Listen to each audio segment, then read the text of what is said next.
Hello guys, we are going to do another interesting problem in SQL today. Samantha was asked with calculating the average monthly salaries for all employees in the employees table, but she did not realize her keyboard zero key was broken until after completing the calculation. So she wants our help to find the difference between her miscalculation using salaries with any zero removed and the actual average salary. So guys, in simple terms, let's try to understand this question. So we are given the actual table, right? These are, so this is the table actually with id, name and salary, right? So this is id, this is name and salary column, and we have different employees who are registering their name as well as these are the salaries.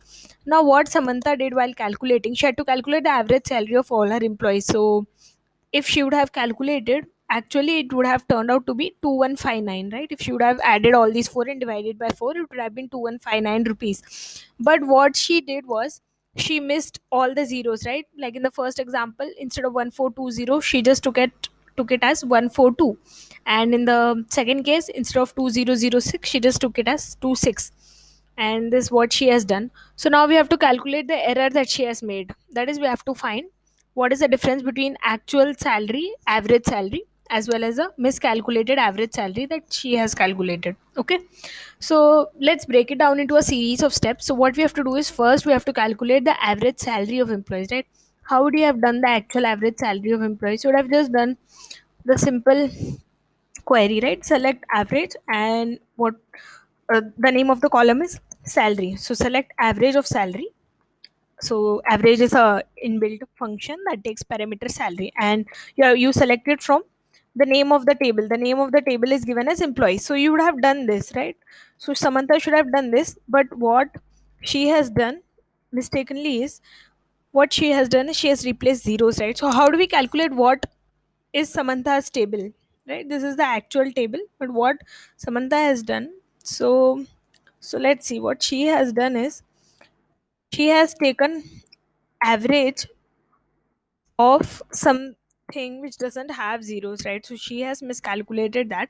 So so there's a function in SQL which is called replace, so that can replace any character that we want, right? So here we she has replaced zero with blank. Basically that's what she has done, right? She has just taken off all zeros. So let's replace salary.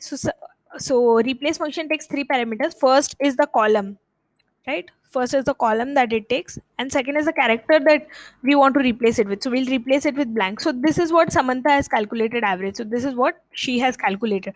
So if we take the difference of this, we should get our answer. But there's one more thing in the question which is given as, we have to round this to the next integer.